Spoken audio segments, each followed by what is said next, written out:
Welcome to the Danny Clinkscale Reasonably Irreverent podcast.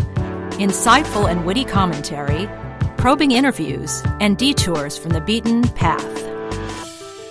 Welcome to Kansas City Profiles presented by Easton Roofing. Back in the 70s, there was a really bad song called Seasons in the Sun by Terry Jacks. It was actually written by Jacques Brel and reinterpreted by Rod McEwen, but eventually the hit single was recorded by Terry Jacks.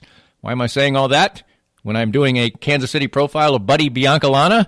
Because he certainly had a season in the sun in 1985, a World Series star for the Kansas City Royals after he'd only played really a handful of games during the regular season, but he started playing down the stretch and then was outstanding in the postseason, including having an on-base percentage of over 400 and playing error-free defense in the World Series. He, of course, turned that into an appearance on the David Letterman show. Letterman had been doing a long gag during the summer about the lack of hits that Buddy Biancalana had in reference to Pete Rose. And, of course, Buddy Biancalana, at the time that he had his great World Series, was a 197 career hitter.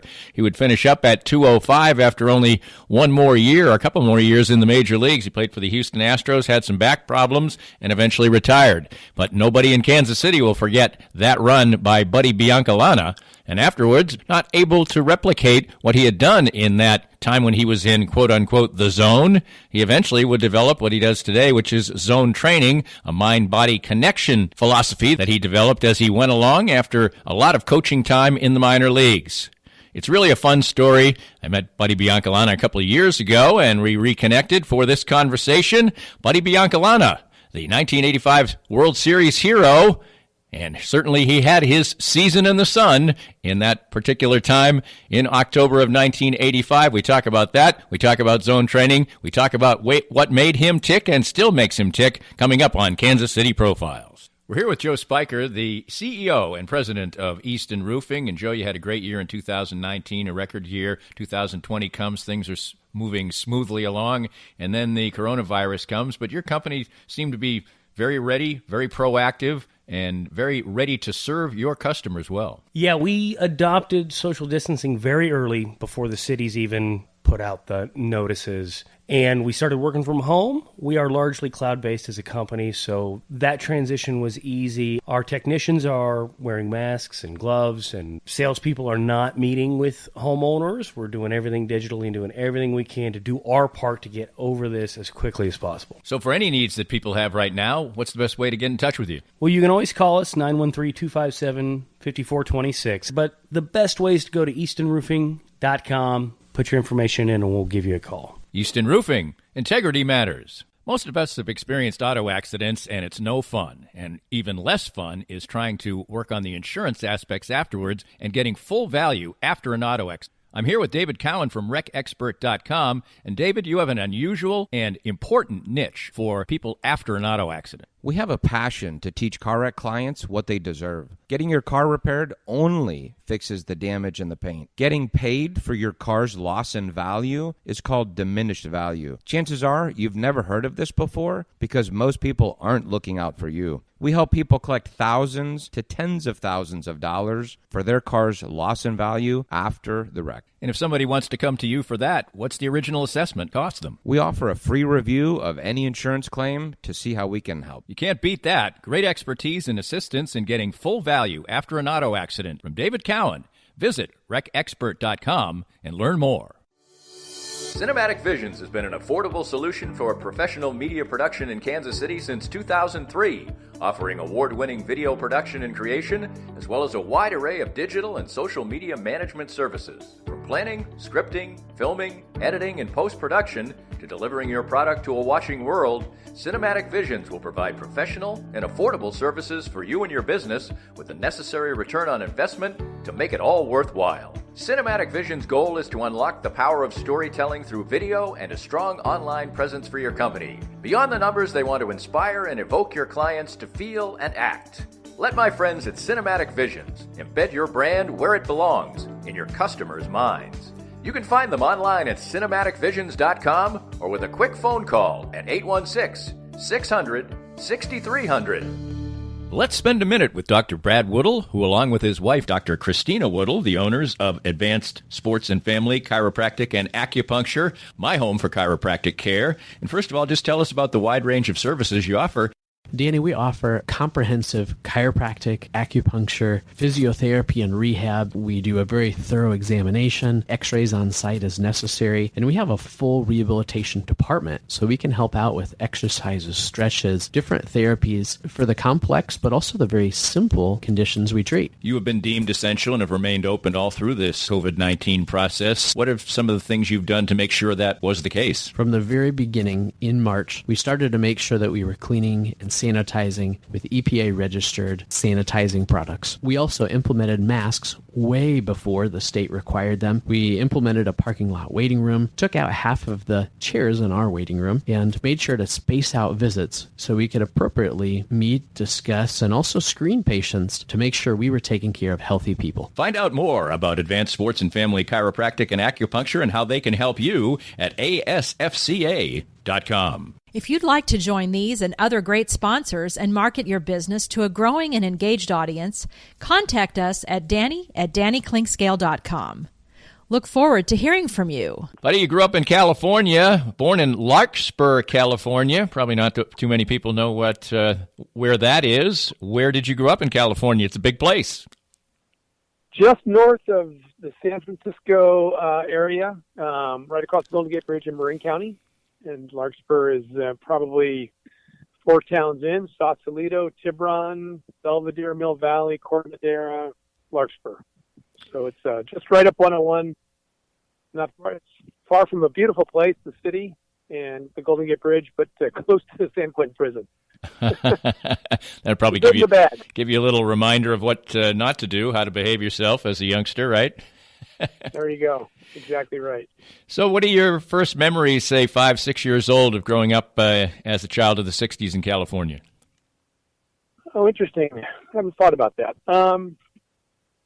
Just really, you know what? I'd have to say my love for sports, my love for baseball. My dad was a big sports fan and took up a big part of his free time. And my love for sports as well kind of brought the two of us together and being able to spend a lot of time together. He was in the stock and bond business, and being in the stock and bond business on the West Coast, the market closes fairly early, 1:30, whatever it is, and was able to get home early in the afternoons and be able to spend a lot of time with me playing my favorite sport, which was determined by whatever season it was at the time. Did you have siblings?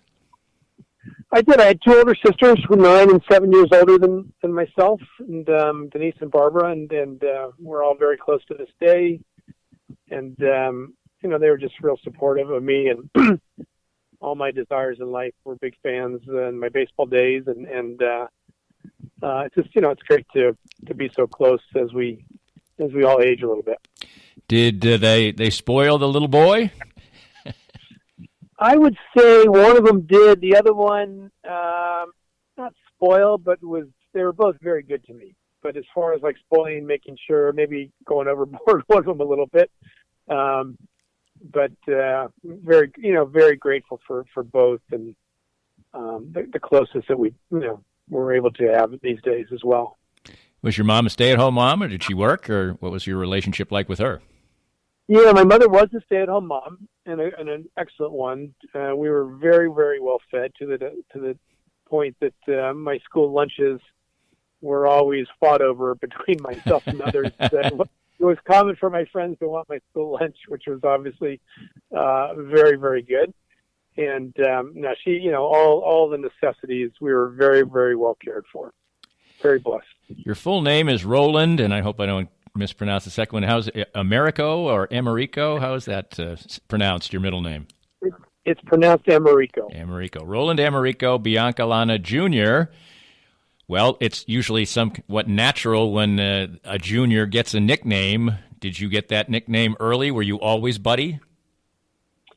I was Bud from a very young age. My father was obviously Roland Sr., and growing up as a young boy in San Francisco, he was often referred to as Roly-Poly, and not like that, did not want me to be sustained to a nickname of sorts.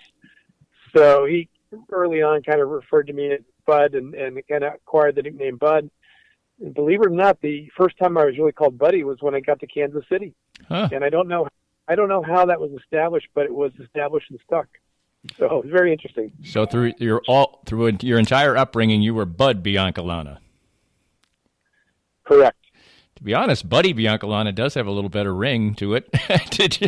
Was it odd for you to be Bud your whole life, and then maybe when you returned home or with your buds, as it were, or your family, you would always, I'm sure you were always Bud, but then you became Buddy. That must have been kind of weird.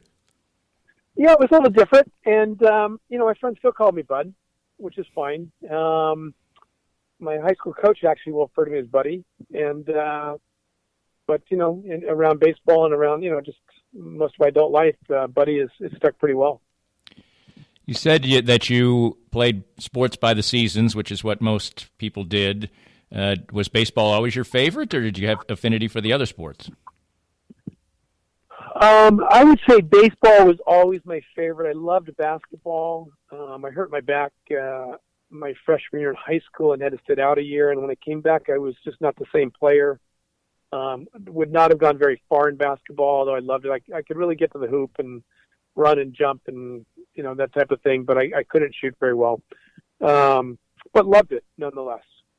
And football, I played 1 year of football in high school and it hurt my back. Thus, decided, it's not a sport for me. But I enjoy watching it. I love watching it. When did you get to the point where you really realized that you had some aptitude in baseball?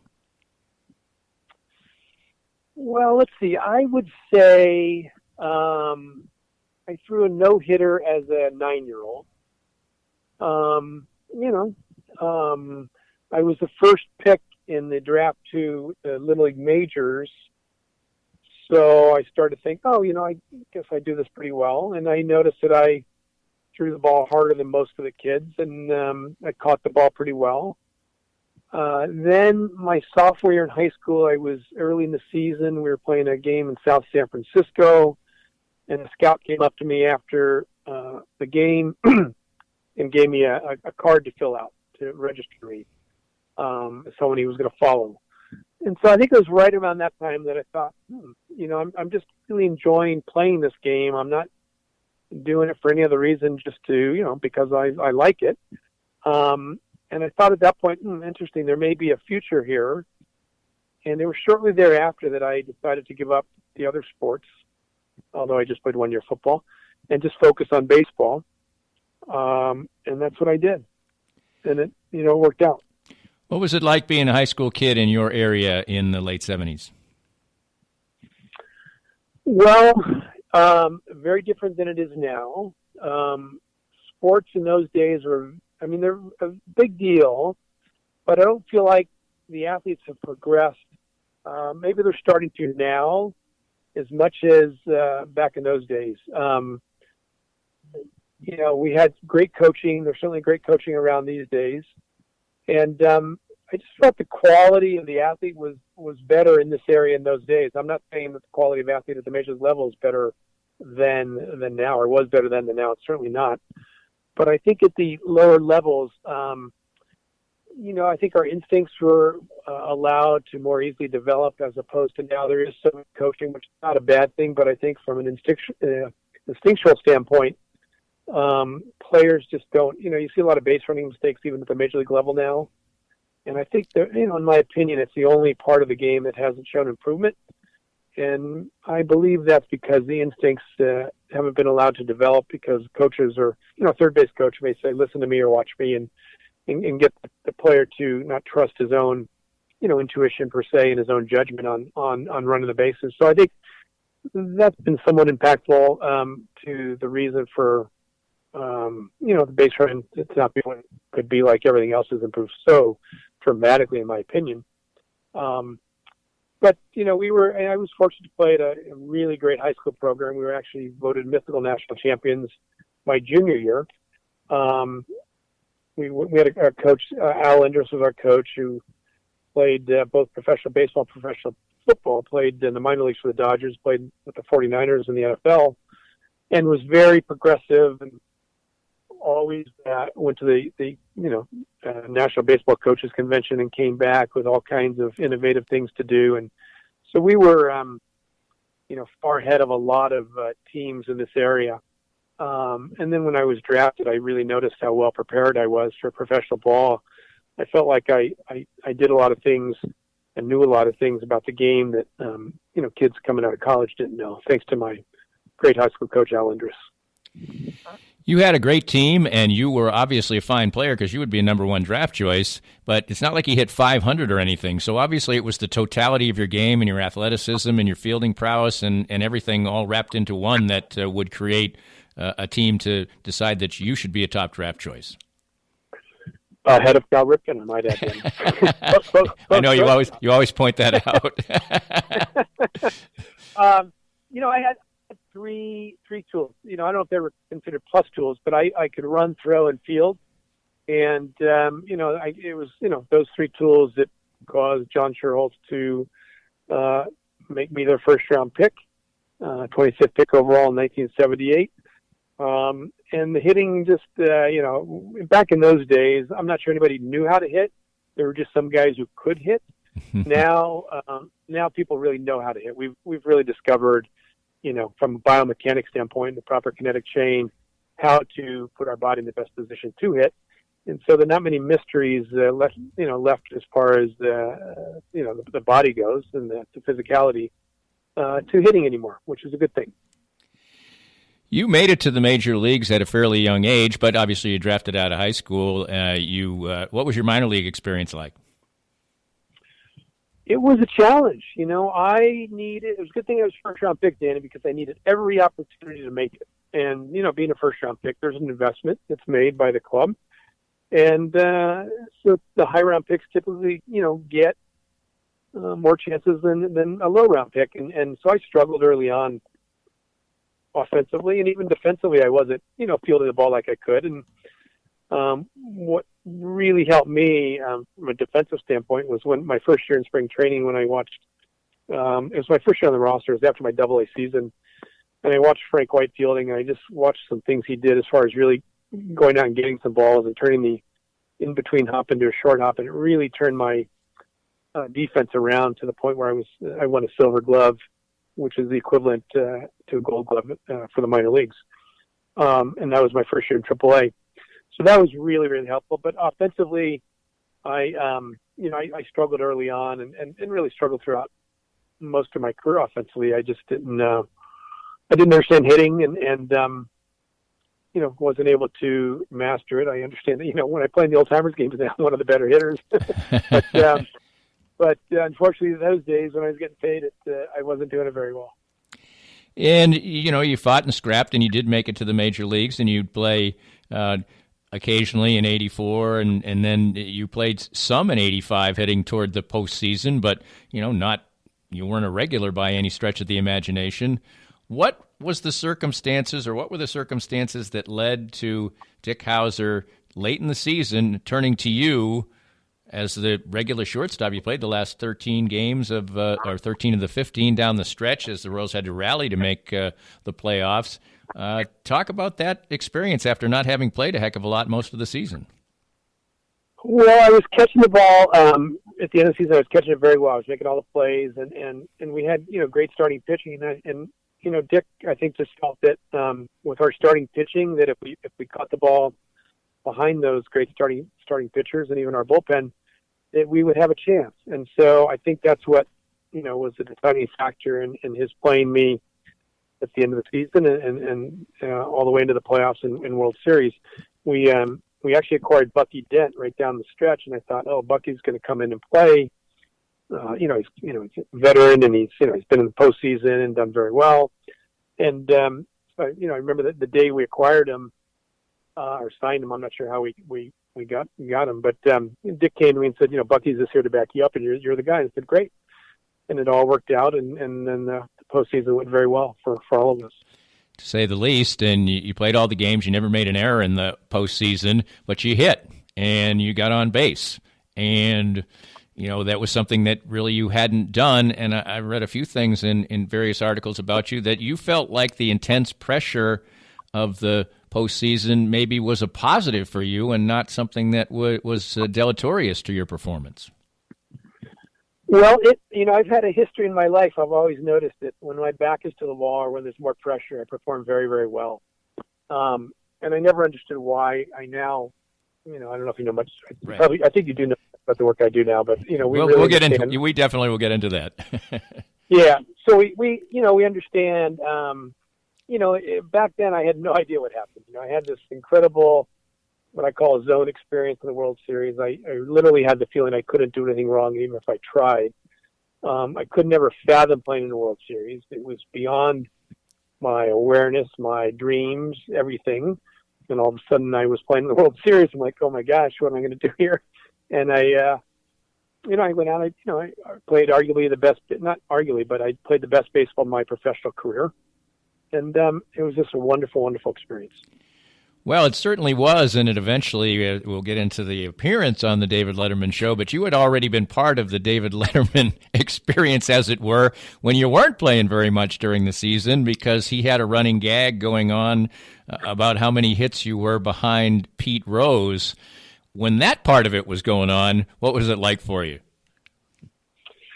Yeah, that was interesting. I got a call. We were in Chicago playing the White Sox, and one morning I got a call in my hotel room, and it was a writer from, I don't know, I can't recall where, and he said, what do you think of Letterman? Last night he, started some gag about you, and I hadn't seen it. So I really didn't have much to say about it. But it was fun. A funny story surrounding that, Danny, was that, some writer called my mother in California, and they said, what do you think of David Letterman poking fun at your son? And my mother was a very innocent, naive, just really, really good woman. She said, well, if it were a higher rated show or something, I might be offended. Letterman, he absolutely flipped. He absolutely loved that line. And so, and then I remember Quiz was so creative. And Quiz told him that, it was when Pete Rose was chasing Cobb's hit record, right? And so the gag was that, there's also a young player chasing the record. And it was me, and at the time, he had this hit counter. He showed me at 11 hits, and Pete had 4,000, whatever. And, and so every now and then he'd check the box score. He said, Pete had 2 hits, and he'd hit the hit counter. And Buddy had a hit, and he'd hit the hit counter. I don't know how often he did it. He maybe did it once, twice a week. So Quiz told me when I was going to go on the show, or maybe after the series or during the series, I can't recall, but Quiz said, tell him that you're closer to Rose than he is to Carson. And because Letterman always took a backseat to Carson, although Carson owned both shows. But so I thought that was a great line, and Quiz was so funny and such a great interviewer. I know the media just loved Quiz because he was so creative. So I benefited from his creativity in that sense. The series was so close, and so everything was going to be really important. There's a couple of really spectacular pictures. It's the same play, actually, that we are going to use on the social media launch on this particular bit of you sliding into home plate, very close play with Darryl Porter. I can't even really tell, and I don't remember whether you were safe or out. And Willie Wilson is there, indicating that you're safe. Maybe you can fill in the blanks. But all these plays were so important. And what was the excitement level like for you and having this experience at the highest level of the game? Well, first off, I was called out, but as Willie indicated, I was safe. I've watched that play numerous times, and it was a close play. I can't blame the umpire for the call he made because it was a very difficult call, but I was safe. Well, there's a little karma. There's a little karma then coming on later, right? Yeah, really, exactly. No kidding, right? I'm glad to give that one up for the one that got the game. Yeah, good point. Very good point. So yeah, playing in that excitement. Well, for me, I have to tell you, Danny, I just entered my own little world. Years ago, Serena Williams was upset by Maria Sharapova. It was a huge upset in women's tennis, and it happened in Wimbledon. And in the post-match interview, a writer asked Maria, they said, Maria, you just upset the queen of tennis on the biggest stage. How did you do it? And she said, I have no idea. I was just in my own little world out there. And so for me, I entered my own little world in the World Series. With so much media around, there's less interaction with teammates in the clubhouse, especially in St. Louis. The clubhouse is so small. And, you could barely see another teammate because there's so much media in the clubhouse. And, so I was just kind of in my own little world, and I'd go out and I'd stretch and I'd run and I'd, just kind of sit there, and something was very, very different for me. And my mind just got very, very quiet the entire series. And thus, as we now know, is one of the most important components for an athlete entering the zone. And so, yes, there was pressure. It was nice to have, a day off, after 2 games, then after 3 games. So, you got some rest, which, typically didn't have that many days off, per a week, or, 2 or 3 days off during the entire series. Yeah, so that was a little different. And I just, was just kind of me into baseball. I was aware of my teammates. I was aware of the opponent, but I was just completely locked in to where all my muscles were firing perfectly, harmoniously, as I call it, or synchronistically. Literally every single ball that I caught at shortstop hit me right in the sweet spot of the glove. And literally every throw that I made came out of my hand like butter off a hot knife. It was a feeling that was remarkable, and I didn't quite understand it. Thus, when I went back to spring training the following year, I felt immense pressure and anxiety to try and repeat what it was that I did in the World Series, in which I had no idea how the heck I did it. And so you can imagine having great success on the national stage and not knowing how it happened, and then you're asked to repeat it, and I was completely lost. I had no idea. I was working hard. I was, doing everything I could do, but I didn't understand the subtle processes in my brain and my physiology, my whole nervous system that allowed me to play so well, which led me to, my training that I now work with athletes in many different sports. Let's talk about the appearance on the David Letterman show. How did it come about, and how nerve-wracking potentially was that, and how did you enjoy it? Sure. So, we mentioned, the little gag that he started, and then we got in the postseason, and we did well, and I did well, and it kind of all came to a head. And after game 6, there was a note on my locker, asked me to call the Letterman show, which I did, and they invited me on the show. And they actually, I can't remember if I called. I guess I called. They said I could either go on Carson or Letterman, and I chose Letterman because of course, the connection with the gag that he'd been running.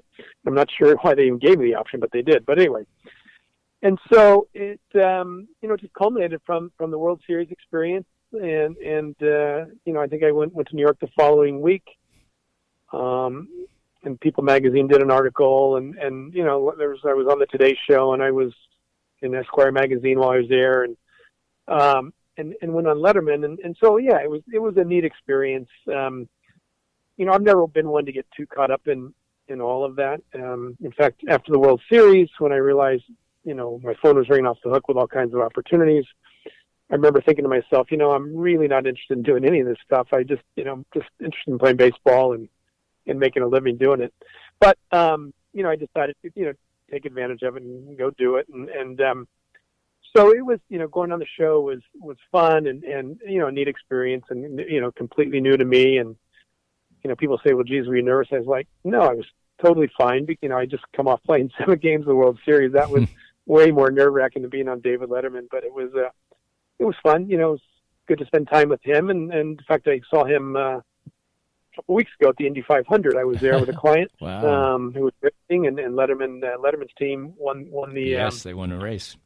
Won the race. I did not get a chance to say hello to him, but hopefully in May when I'll be back there in May for the next running. What was this like, all this whirlwind as far as your, personal life, your family is concerned? You obviously had been a hard-working, baseball player trying to, make your impact, get your career established, and now you're kind of a star, as it were, at that point in time. What was it like for those around you? Well, I think it was fun for them. Right. The thing about sports is that, we're put on this, we're made to believe we're better than what we are. We're made to believe we're worse than what we are. And we're made to believe that we're very, very special in some ways. And, it's really not who we are. And so I never got caught up in that. But others can really, really enjoy it, which is great. And, I made some great relationships from it. And then others just wanted to be friends because of who I was. And, and that's fine too. But it was, it's an interesting journey, and it's just another way. It's a career, is what it is for someone. It was a career for me, and like all careers, right, that has its ups and downs and the good points and the bad points, and it's just kind of our journey. It's kind of our stage to, in my opinion, to kind of master ourselves. And whatever it is we're doing in life, we're always faced with challenges to master our response to those challenges. And that determines a lot about our experience and a lot about our success. More of Danny's Reasonably Irreverent podcast after this. Firsthand, I have enjoyed the benefits of the CBD products from Canaway. My back feels better and better these days, as a major part of my routine are the pain-relieving salve and the pure gold oil. And recently I had the pleasure of a treatment session using the Canaway CBD in conjunction with the Microlight 830 cold laser. The non-invasive treatment session worked wonders, and I could barely tell I was even being touched. TML 830 is the first 3B cold laser to get FDA approval, and in addition, the combination treatment with CBD is patent pending. The new Smart Laser is the only hands-free cold laser in the world and is used by athletic trainers, chiropractors, MDs, physical therapists, and veterinarians everywhere. You can learn more about all the great benefits from the complete line of Canaway CBD products by contacting my friend Sherry McCants at 515-208-6312. That's 515-208-6312 to get outstanding information about Canaway. Hi, everybody. This is Matt Llewellyn from 23rd Street Brewery in Lawrence. I just want to thank everybody for supporting local restaurants during this time of uncertainty. 23rd Street Brewery is now open until this pandemic is over. And right now, more than anything, local restaurants need your help and support. Come on out and see us. 23rd Street Brewery is open now from 11:30 till 9 o'clock for dine-in and carry-out. Whatever we can do to help you out, maybe with your catering needs, too. I appreciate all the support, and thank you for continuing to shop local. I'm here with Tim Emerson, the owner of Emerson & Company. And Tim, give us an idea of the range of services that you provide from Emerson & Company. At Emerson & Company, we do credit card processing, payroll services. We do bookkeeping, merchant accounts like point-of-sale systems. What would you say differentiates you from other companies in the field, and what makes you special? I think what makes us unique is that we're a small local business making regional decisions on companies. We create a profile for the business and then put it out to our different vendors in a very competitive environment and tailor those needs to the specific business, which usually ends up in a great fit or great result for the company. And, of course, the idea is to save money, right? Save money, and actually sometimes I'm surprised where actually a solution that may cost a little bit more ultimately does save money, but we're not conditioned to think like that sometimes. Emerson & Company. Check them out at emerson-co.com or call them at 816-360-9092. It's time now to get some great assistance on healthcare with Chad Beisel from no-nonsense-healthcareninja.com. And Chad, even your business's name would indicate that you have a real aggressive way and an important way to go after some health insurance for your clients. What I've found out in the industry is just a lot of people are really confused. They don't know what plans are good, what their plans offer, how they cover. And so I've just taken the approach of being really educated on what options are available to clients and showing them all the options that are available and making sure they understand them so they can pick and choose what options are good for them. And one thing that's really important, of course, is access to doctors and hospitals. Absolutely. That's become a big issue for a lot of people. Some of the plans out there are going to restrict those clients to where they can and cannot go. So if you live just outside the Kansas City metro, some of the counties outside, you may not be able to go to some of the hospitals up here in the Kansas City area. So making sure that you have a plan that's got doctors and hospitals and places you want to go is really, really important today. Learn more by visiting no-nonsense-healthcareninja.com and let Chad help you. If you'd like to join these and other great sponsors and market your business to a growing and engaged audience, contact us at danny@dannyclinkscale.com. Look forward to hearing from you. Our guest is Buddy Biancalana, and of course, everybody knows that name here in Kansas City, and it's great to catch up with him. I did in person about 18 months ago, and great to share the microphone with him here. You mentioned going to spring training the next year, and obviously it had been a bit of a whirlwind in the off season, and you probably felt like maybe this was going to be a springboard to, greater success in your career. And you just mentioned a few minutes ago that that expectation maybe was something that got in the way instead of becoming something that propelled you forward. Well, expectations will always get in the way, Danny, of anything. They always get in the way to some degree. and certainly the expectations that I placed upon myself and that others may have had. Again, it all comes down to really not understanding what had happened in my brain. I call it physiology, our entire physiology, the nervous system. What happened in the World Series that allowed me to play, basically flawless, and not having that understanding and trying to replicate it is very difficult, and it activates what I call the prefrontal cortex. Not what I call, but it activates the intellect, the prefrontal cortex of the brain, which can certainly get in the way of athletic success, and certainly that was the case. I'll never forget my last game in the major leagues. I was at Houston. It was in 1987.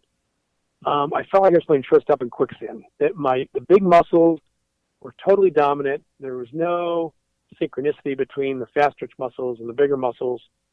And, there's just a lack of fluidity, a lack of movement, required to do things the way that a professional athlete needs to do them. So that was frustrating, and having that understanding. But again, I feel like I've turned lemons into lemonade, and I've gone searching for a lot of answers and found them. Thank God. 1987 would be your last year in the major leagues, and you did play to the end of the season. Your final game was on October 4th, so you played through that season. What was the process? And I know you had we talked about the early age back problems. I know you had some physical problems as well. But what was it at age 27 that caused you to think that, hey, it's time to step away? Well, my back, my back wouldn't allow me to play. Doctors wouldn't release me to play. Let's see. So 87, no, I was with Houston. Excuse me, I'm getting the years confused. Mm-hmm. So, my back wasn't great. It was never great. But in 88, I signed with the Atlanta Braves, went to spring training, and ended up back with the Royals after spring training in AAA, and started to get, some confidence back and started to play better. But my back was just somewhat of an issue. Worked very, very hard to rehab in that off season. And in 89, John Sherrills called me, and they really needed a backup middle infielder, and I'd had a pretty good offer from Detroit, and he matched it. And thought my back was good enough to play. Went to spring training, and it was a couple of days into spring training where it was clear that I wasn't going to hold up at all. And that was kind of the beginning of the end in 89. I spent the whole year on the roster, but never played. Kind of rehabbed all year, and doctors finally, said, this is not going to happen with what's going on in your back. But I'm happy to say I've done a lot of work on my back over the years, and better than ever, and so that's a good thing. So what was the transition like to getting out of baseball and as a player and moving into the coaching area for a while? Well, I was away from the field for 11 years. At the time, I was completely burned out. Mentally and emotionally, right, and physically, and really needed time away. I got into commercial real estate. I worked for a developer in Overland Park, and I spent time in the agent business. I was kind of, searching for what it was I wanted to do. I just didn't know, and I wasn't healthy at the time. So, but all those were great experiences. I did a little radio pre and post game show for the Royals for a couple of years, which was fun. But, the transition, really not having a clear direction was difficult for me, and not being healthy, along with the, not having a clear direction, letting go of, a game that I loved, a game that I played since I was a kid. The combination of all of that was very difficult, but it was a real catalyst to, growth that I've done in my life that I'm, very proud of and very pleased. And as difficult as some of those days were and years were for me, I wouldn't trade it because of what I've learned from it. And it's kind of what life does to us. It can put us into some hard times. And most of us come through pretty well. And, we accept responsibility and do what we need to do to find our way. And I feel like I've done that well. You did get back into baseball for a while in the coaching area. Of course, you're still involved in baseball in certainly many ways, but as far as professional baseball is concerned and independent baseball, what was the journey to that? Yeah, Tom Foley was he was a former Major League infielder, and he was the director of player development for the Tampa Bay Rays, Devil Rays at the time they were called. And he called me and asked me if I had interest in, being an infield coach for him, and he was going to put me in Durham as a coach there, but decided to make me their infield coordinator. And what's very, very interesting is that, I consider myself being a pretty good infielder. And so I accepted the job, and I went down there, and I started watching infielders, and I had no idea what I was looking at, believe it or not. I mean, I just, when you're just able to do something, you just do it. But all of a sudden, I had to think about it. And thank God Tom, who was my boss, would always stand around with me and say, yeah, see so-and-so, he's not doing that. Pointing at the infielders, he's not doing that. And so that's basically how I learned to coach infielders, was by listening to Tom Foley. And then I, took off, and I ended up being a pretty good coach. Then I managed and enjoyed that, but it wasn't I was always headed towards what I do now, Right. because of my challenges.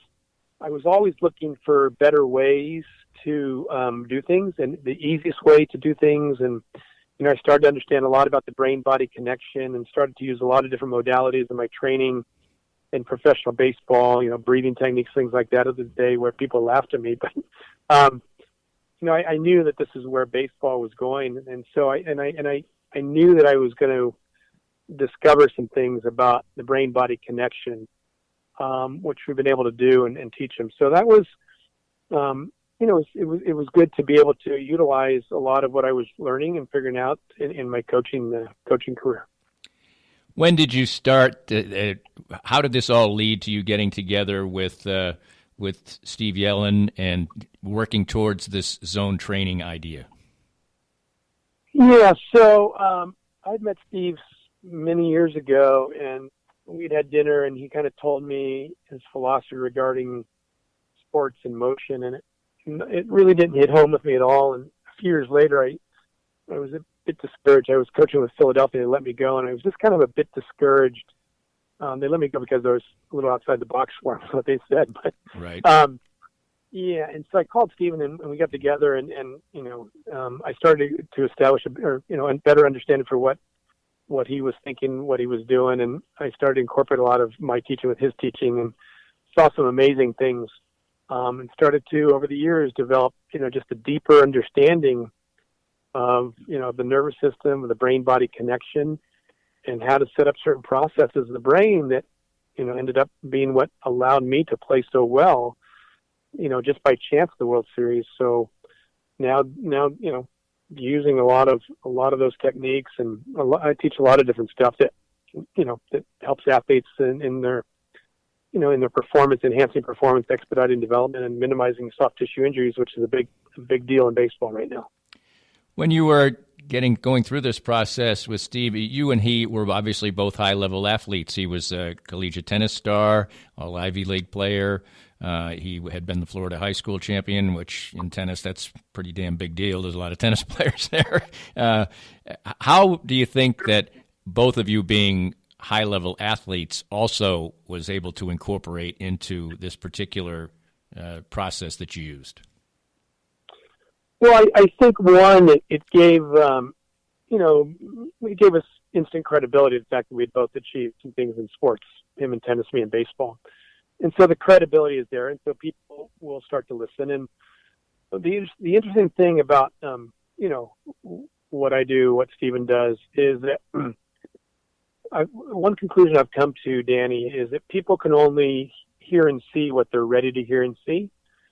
And I've learned that sometimes it doesn't matter what you show them, tell them, prove to them. I've done four studies / research projects, one independent research study. And even when science comes on board and says, "Oh, this is how it is," there are many, many non-believers, and it's just because we're all exactly where we need to be in our life, and we're open to what we're open to, and we're closed to what we're closed to, and we can't see what we're not ready to see. We don't know. We can't remember what we forgot. So there are a lot of things that can get in the way of people hearing and seeing what it is that you have to show them. And so that's been a challenge for what we do. But a lot of people are really starting to understand it, and having great success in working in many sports. What you describe, what you teach and coach and express, not as a philosophy. In some ways, it is a philosophy, but it's more of a actual science and kinetics. How difficult was it to get through the barriers, and probably it still is in some regards, for the way that you express it, and for people to, just sort of not engage on what it can do, but what is instead being said, which they may find confusing. Right. So, I like to say that, if you ask 100 athletes in any sport how they felt when they played their best, if they take the time to think about it, they'll typically come upon three themes. So one is that they had more time, they weren't rushing, things slowed down for them. And two is that they really weren't thinking, they were just kind of reacting, things were just kind of happening.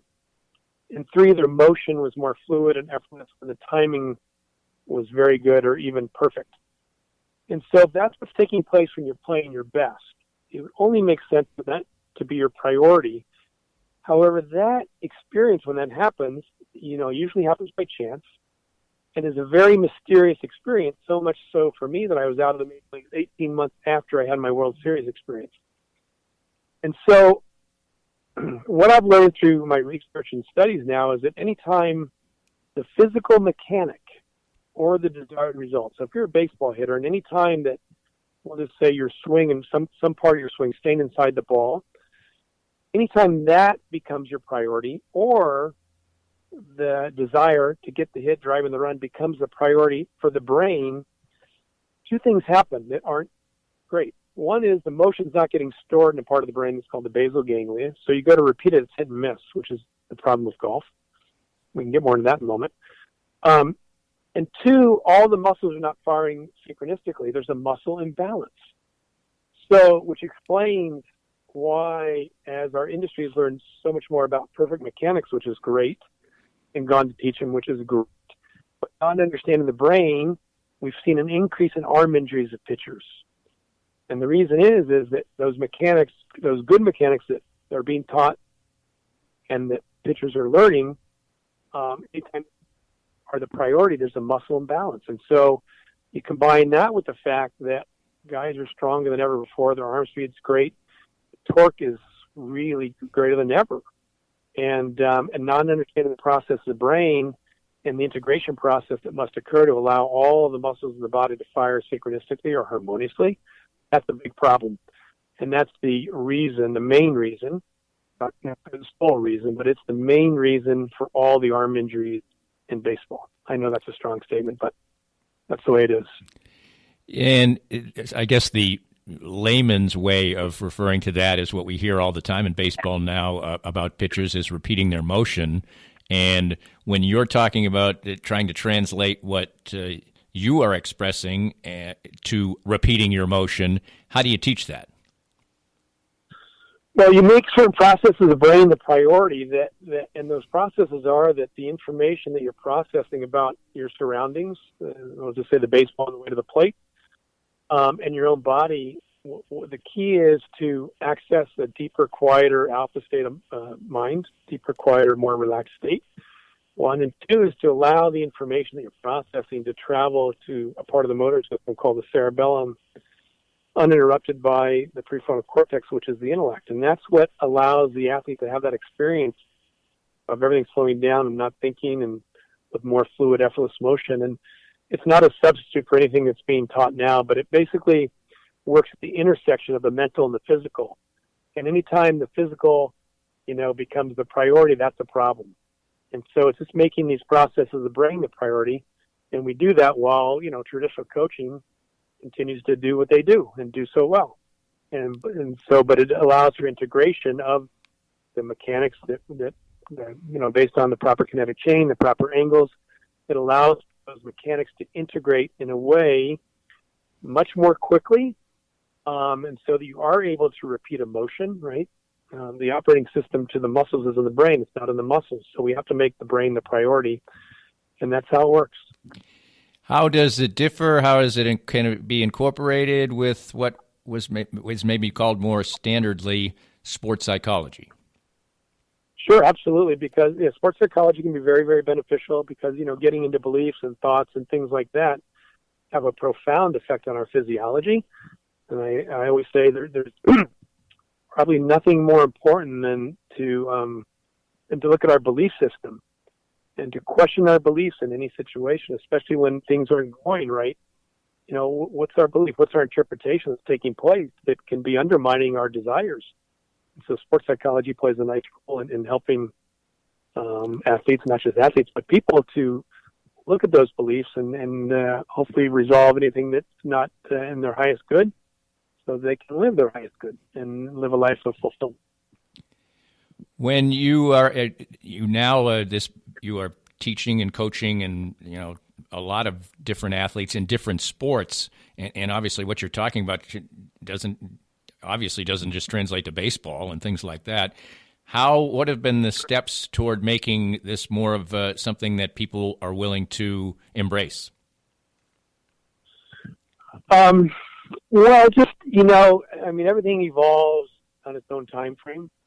And baseball, let's just take baseball, for example. Baseball has been, over the years, they've been very focused on, getting a better understanding of mechanics, of the kinetic chain, and done a really good job with that. And they've been very interested in using analytics to gain information about players and opponents and their opponent, and the best way to get more movement on the ball. And so that's kind of what their focus has been, and that's now shifting, however, towards processes that take place in the brain that allow for more easily to make changes that can change everything they're looking to change, the mechanics. And, if you're trying to get more movement on the ball, it's your hand that is on the baseball, and it's the brain that controls the muscles that are, in the hand that are on the baseball, and the muscles of the shoulders, of the forearm, the elbow, everything else. So if you're not going to the foundation of motion, if you're not going to the source of motion, then to some degree you're rolling the dice.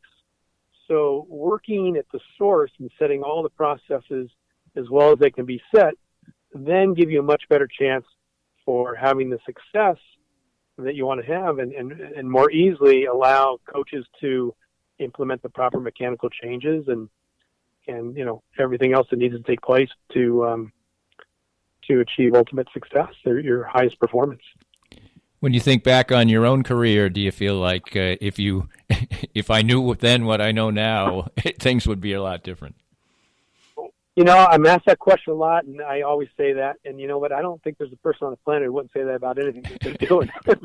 Right. Whether it comes to their relationship or, anything they're doing. So, of course, like everybody else, but that's life, and that's the process of, could you imagine if we're the other way around? Can you imagine if you're born with, all the, intellectual knowledge that you would ever need, and then you forget it as you get older, or you don't learn anything, it get boring.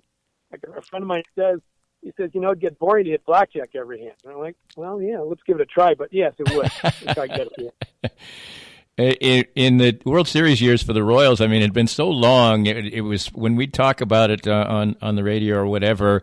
It was like the Royals had not had success for so long that it was getting tiresome to have them run out the 15th anniversary of the championship and the 20th and 25th, and everything was George Breton, and in some regards everything was Buddy Biancalana. How refreshing was it, and how much sort of attention was gleaned by you when finally, 30 years hence, the Royals were in the World Series twice and won once? Right. Yeah. No, I totally understand what you're saying, because I could feel how the Royals were just so tired of having that 85 team around, and that they're ready for something new. And so it was, it was really fun to watch. What I loved most about 2015 was the fact that just to see the city so excited again about the Royals, and see all the blue in the stadium. In fact, I went to Game 6, against the Giants. Was that in 15? I can't remember. That was 14 or 15. But anyway, it was fun.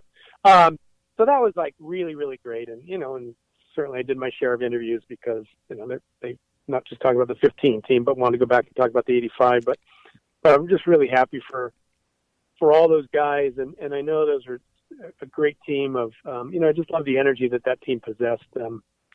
Dayton's done a terrific job, and certainly, he's faced with another great challenge. But they've done a great job in Kansas City in making that club competitive again, and hopefully there's competitive years down the road for them. When you're away from trying to help people out, which has become basically your life's work, what do you like to do? Where do you spend your time? And what's Buddy Biancalana's life like right now? So I love doing yoga. I'm a big believer in yoga and just taking care of the body and taking care of my health. I try and live as healthy a life as possible. I like to hike.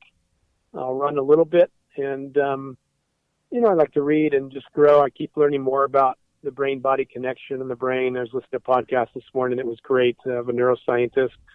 And, there's so many discoveries about the brain. And so I'm using, a lot of what I'm learning in my teaching. And so that's really, really gratifying. I just feel like I'm kind of in a, I think you go through stages in life. I'm in another major growth cycle right now. And I'm working on a book slowly. So I'm starting to put more energy there, and that's kind of basically, watching my kids as much as I can, play their sports, but other than that, I'm just living life and trying to remain in a good space. How much are you around the home base, and how much do you travel around?